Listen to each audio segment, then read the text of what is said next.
अस्सलाम वालेकुम, मैं समी इब्राहिम और आप देख रहे हैं हमारा यूट्यूब चैनल। दो तीन बड़ी अहम ख़बरें हैं और एक तो जो पीटीआई के लोग हैं उनके लिए बड़ी खुशी की खबर है और वो ये कि इमरान खान साहब ने जो माजी के उनके साथी थे, पुराने साथी थे जिनके साथ तहरीक इंसाफ के सफ़र का आगाज़ हुआ था और जिनको नज़रियाती लोग कहा जाता था, जो तहरीक इंसाफ का साथ छोड़ गए थे, इमरान खान साहब का साथ किसी वजह से छोड़ गए थे या उनकी पॉलिसी से इख्तलाफ करके छोड़ गए थे, वो वापस आना शुरू हो गए। और उनमें से एक बड़ी जो शख्सियत है वो हामिद खान, जो वकला में एक उनका एक बड़ा नाम है और उनका एक ग्रुप है और बड़ी अहमियत है।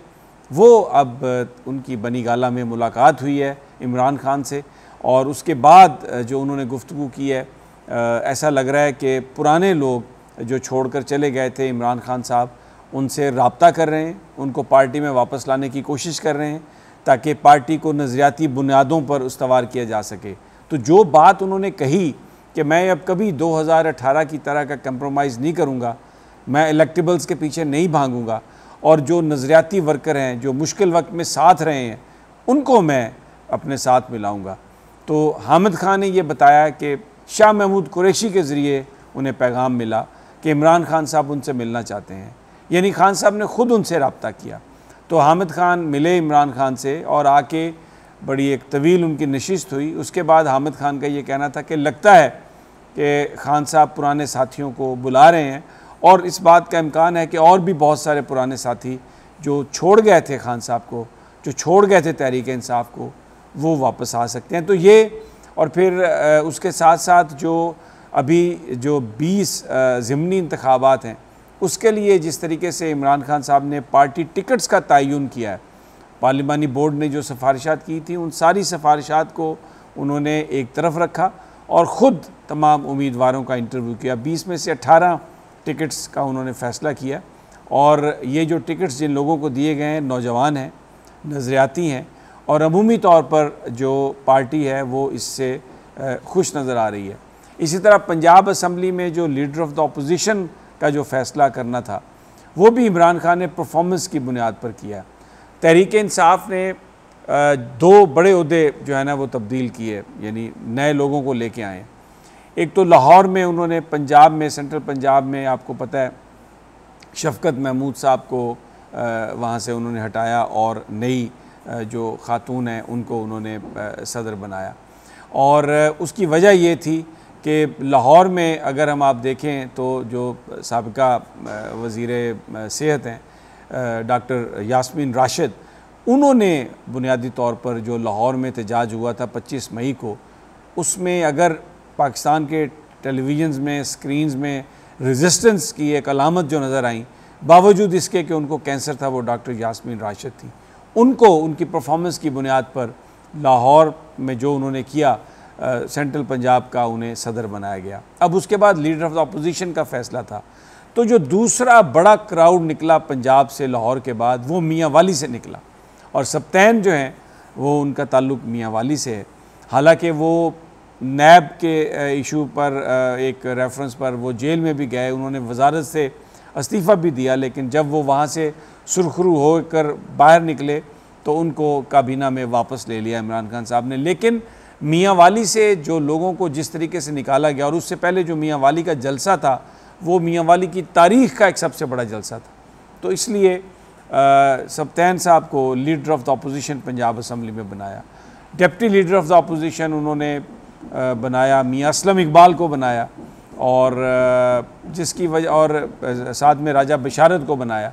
तो वो भी लाहौर में असलम इकबाल ने जो परफॉर्म किया जिस तरीके से तहरीक इंसाफ के लिए, वो एक बहुत बड़ा वो एक कारनामा था और उन्होंने किसी तरह से भी कोई कमी नहीं छोड़ी इस सारे मामले में।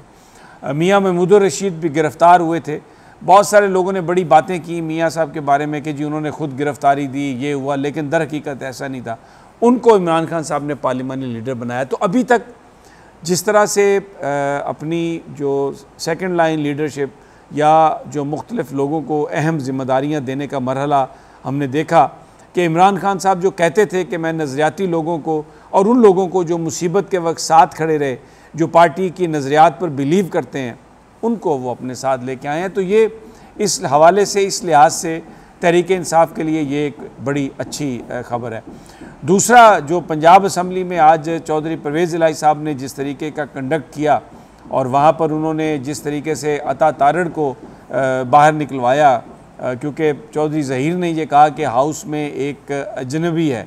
अता तारड़ कौमी असम्बली के सूबाई असम्बली के मेंबर नहीं है, सॉरी, और वज़ीर उनको बना दिया गया। आइन में, कानून में ये है कि 6 महीने के अंदर अंदर उन्हें सूबाई असम्बली का इलेक्शन जीतना होगा, और अगर वो नहीं जीत सकेंगे नशिस्त तो फिर उनकी वजारत ख़त्म हो जाएगी। वो जब ऐवान में आए आज, तो ये कहा चौधरी ज़हीर ने कि एक अजनबी है ऐवान में। तो स्पीकर साहब ने पूछा कौन अजनबी, तो पॉइंट आउट हुए अता तारड़। स्पीकर साहब ने कहा कि आप बाहर चले जाएं। बड़ा झगड़ा हुआ, सार्जेंट एट आर्म्स को बुला लिया गया, सारे लीगी उनके गिर्द इकट्ठे हो गए, लेकिन इजलास मुलतवी हुआ, देर हुई।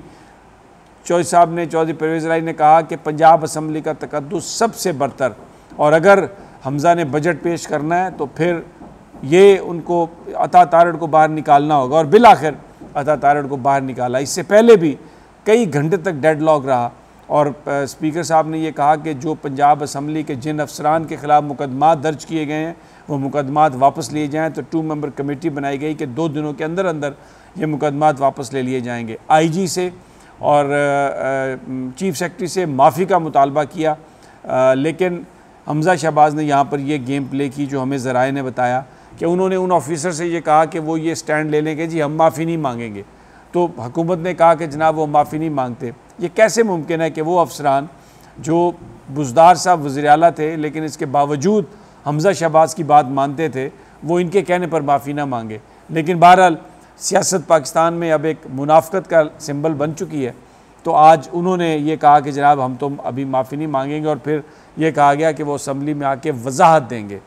तो लेट्स सी कि वो वजाहत देंगे, नहीं तो स्पीकर साहब कहते हैं कि मैं बजट नहीं पेश होने दूंगा। इसके अलावा बजट को पास करना कोई इतना आसान काम नहीं है, मैंने सुबह भी आपको बताया था। बहरहाल एक इंटरेस्टिंग बैटल जो है वो पंजाब में इस वक्त चल रही है, और चौधरी परवेज़ इलाही भरपूर अंदाज में काउंटर उन्होंने किया हुआ है, और हुकूमत जो है वो इस वक्त बुरी तरह हमें फंसी हुई नज़र आती है। एक और जो अहम बात हुई आज, तफसीली फ़ैसला आया, अबूरी ज़मानत जो थी शहबाज शरीफ की और हमज़ा शहबाज की, उसको एक्सेप्ट कर लिया गया। अब ये कहानी है कि किस तरीके से FIA इस्तेमाल हो रही है। जज साहब, जज जो सेंट्रल जज, स्पेशल जज सेंट्रल एजाज़ अवान ने जो फ़ैसला लिखा, उसमें उन्होंने कहा कि कहीं पर भी अपने रिकॉर्ड में ये नहीं लिखा पुलिस ने, FIA ने, कि उनको जो हमज़ा शहबाज हैं और शहबाज शरीफ की गिरफ़्तारी मतलूब है। हालांकि आपने देखा कैसा ड्रामा किया था इन्होंने TV पर 4 दिन पहले कि जी FIA के प्रोसिक्यूटर कह रहे हैं कि हमें गिरफ़्तारी चाहिए ताकि उनकी साख बनाई जाए, FIA की साख बनाया जाए, लोगों को फ्रॉड किया जाए, झूठ बोला जाए, एक इंटेलेक्चुअल पॉलिटिकल डिसऑनेस्टी। लेकिन आज जज साहब ने उसका भांडा फोड़ दिया, उन्होंने कहा कहीं ये नहीं लिखा हुआ। और फिर जिस तरीके से प्रोसिक्यूटर या FIA इसको मुकदमे को आगे लेके जा रही है, उसमें जो अकाउंट्स खोले गए बेनामी, किसी में भी उन्होंने ये नहीं लिखा कि जनाब ये इन अकाउंट्स खोलने के लिए हमज़ा शहबाज ने हदायत दी। तो जब FIA खुद ही ये नहीं कह रही कि ये अकाउंट हमज़ा शहबाज ने खुलवाए, तो जज साहब कैसे ज़मानत कैंसिल करेंगे और कैसे फिर इनको बरी नहीं करेंगे? ये जो सारा प्रोसिक्यूशन FIA कर रही है वो बुनियादी तौर पर इस वक्त हमज़ा शहबाज और शहबाज शरीफ को बचाने के लिए सब कुछ कर रही है। एविडेंस को तबाह कर दिया गया, प्रोसिक्यूशन किसी तरह से भी कोई बात करने के लिए तैयार नहीं है। और ये कहा गया कि जनाब एक जो मेंबर थे उन्होंने इतने 14 मिलियन वहाँ पर जमा करवाए, लेकिन वो कौन है जिसने ये जमा करवाए उसका नाम भी नहीं बताया गया, वो पार्लियामेंटेरियन कौन है। तो FIA बजाय केस को इस तरह से लेके चले कि हमज़ा शहबाज और शहबाज शरीफ गिरफ़्तार हों, वो उनको बचाने की बात कर रहे हैं। इसी तरह जो खबर आई है, नैब में से 3 रेफरेंस जो हैं जनाब आसिफ अली जरदारी के, उनका रिकॉर्ड गायब है, ये बताया नैब ने। हालांकि सुप्रीम कोर्ट ने कहा कि सारा रिकॉर्ड आप सेव करें, लेकिन जनाब इदारे ये कह रहे हैं कि रिकॉर्ड तो गायब है, जरदारी साहब और हमज़ा शहबाज और शहबाज शरीफ वारदात तो डाल गए हैं। ये पाकिस्तान की सूरत हाल है। बहरहाल मज़ीद जो चीज़ें होंगी, जो डेवलपमेंट्स होंगी, आपके साथ शेयर करेंगे। अगली वीडियो तक की इजाज़त दीजिए, जल्द मुलाकात होगी। अल्लाह निगहबान।